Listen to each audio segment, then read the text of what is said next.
after. Yeah. Question: did Lindgren play in the playoffs? Did he play in the playoffs? Don't think so. I thought he may have played in the Because I playoffs, mean they had. but I'm not No, sure. he didn't. He hasn't seen NHL ice time. Oh, okay. I thought I saw it. Never mind. Something in the back of my 9 mind points was in saying. 31 games for the Marlies. Oh, okay. So another question I wanted to ask was, what did you guys think of this? I know this happened a while, obviously, ago, but what did you think of the Zucker trade? You know, when they traded for Jason Zucker for the Wild, and what did just like overall, what did you think? You know, of that deal? What was the Zucker trade again? They traded, because this is another. I see it now.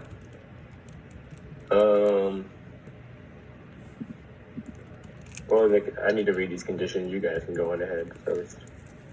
I mean, it seemed like it Oh, worked they traded well. Zucker for Galchenyuk. Yeah, that's right. Oh, never mind. All right, yeah, I got them. Yeah. Oh, okay. I get the condition now.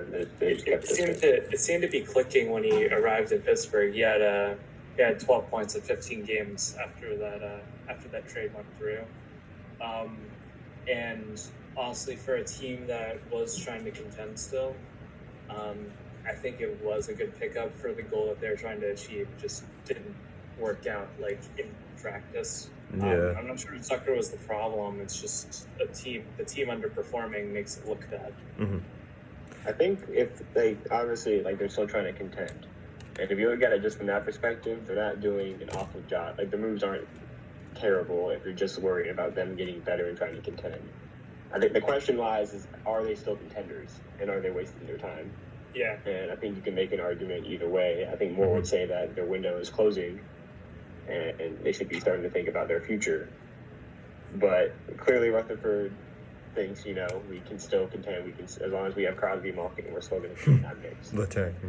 And Letang as well, then we can still compete for a cup. And like I said, if they do win another cup, no one's going to be laughing at Pittsburgh anymore. So, a lot of it will just be hindsight and seeing how they do moving forward. But if they don't win any cups, it's definitely going to hurt. They're going to be hurt in the future for sure. Yeah. It could be another mid-2000s, pre-Crosby Pittsburgh. And for me, it's a bit there's no, when you're the Pens and you're in the Metro, I think it's a little ignorant of you to just be well, we're still contenders when pretty much every opponent you're playing besides the Devils are potential playoff teams next year. So this is by no means, this is going to be a tough schedule next year for Pittsburgh. There's a lot of really tough games. So it's just a really risky move. Do you guys agree with that? I think that gives Rutherford. I think it just gives them more reason to add these because the Metro is always such an arms race that teams, all these teams are adding. Rutherford feels like I need to keep up in any way possible, and he doesn't want to give up. He doesn't want to, throw in the towel. Yeah. For better or worse. And I think just having the Metro be so strong, you might feel like it has to make these moves because the Metro is always getting better.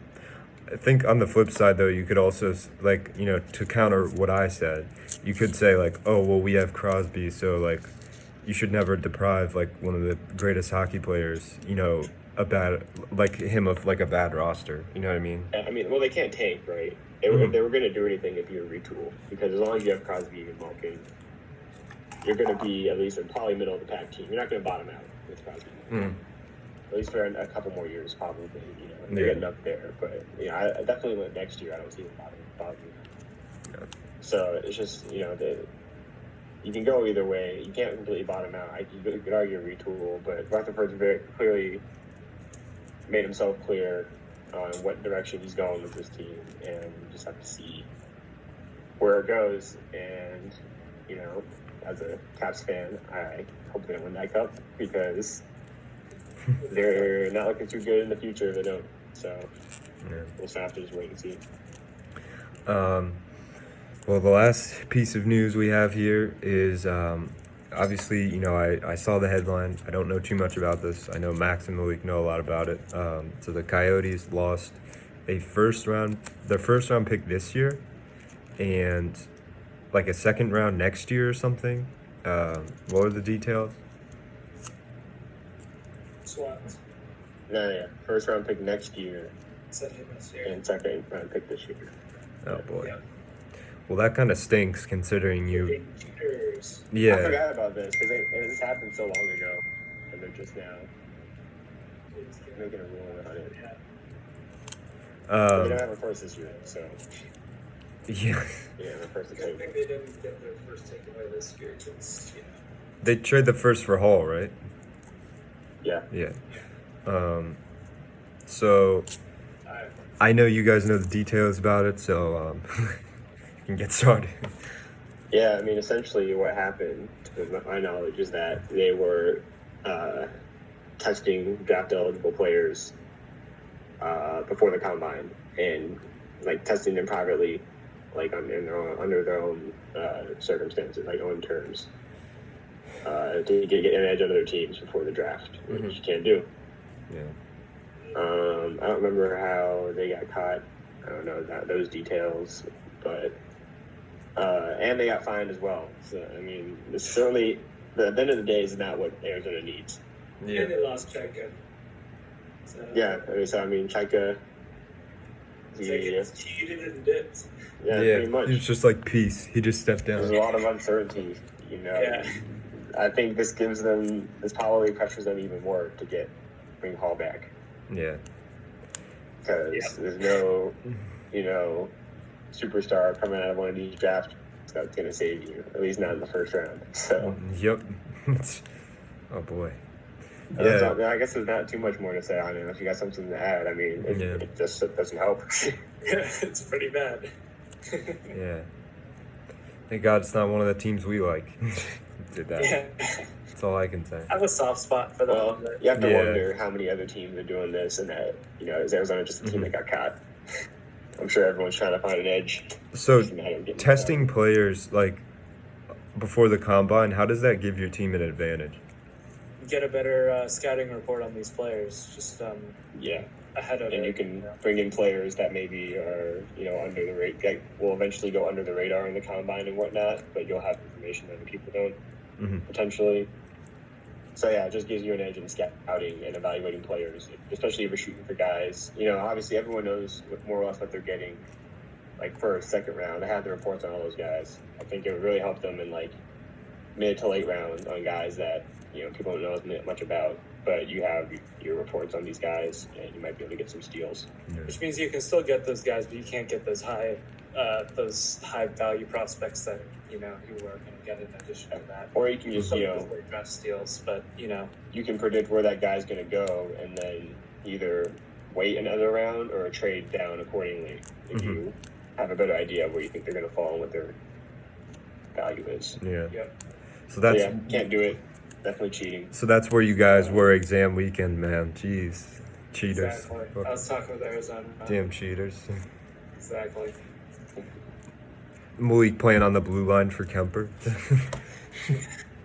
Yeah, bro. They had. Yeah, shot block. Taking shot block. blocking monster. Yeah, taking Jalmerson's place in shot blocking. Just absorbing the slap shots.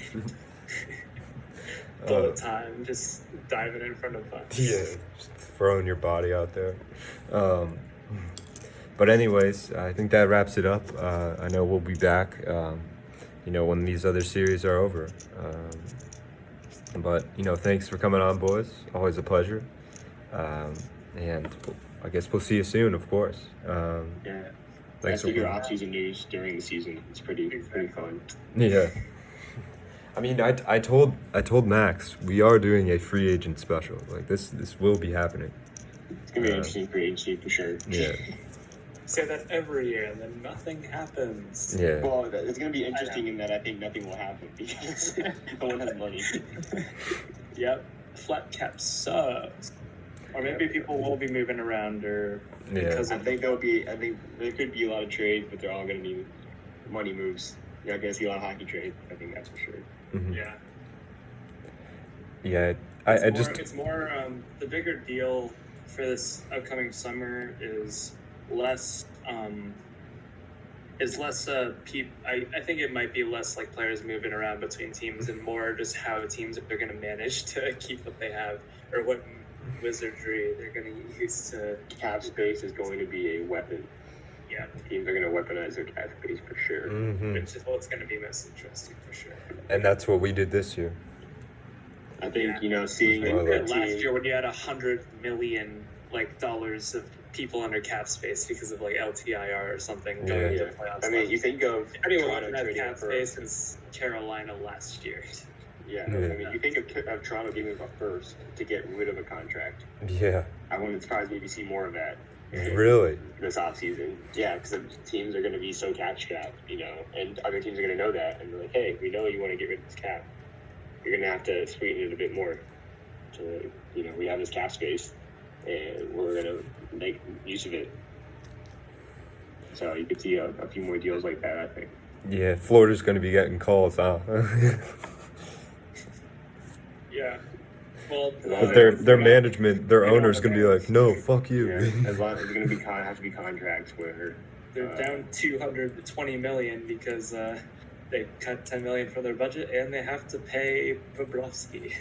Yeah. So we'll see, man. Doing well right now. Yeah, we'll see with that contract, honestly. I mean, last season was pretty exciting for free agency. Honestly. Yeah, I would say so. I mean, you had Panarin, Bobrovsky, Duchesne, Columbus players. Yeah. Whole Columbus. Dzingel, whole Columbus roster. But yeah, I don't expect it to be as exciting, but Anyways, thanks for coming on, guys. See you later.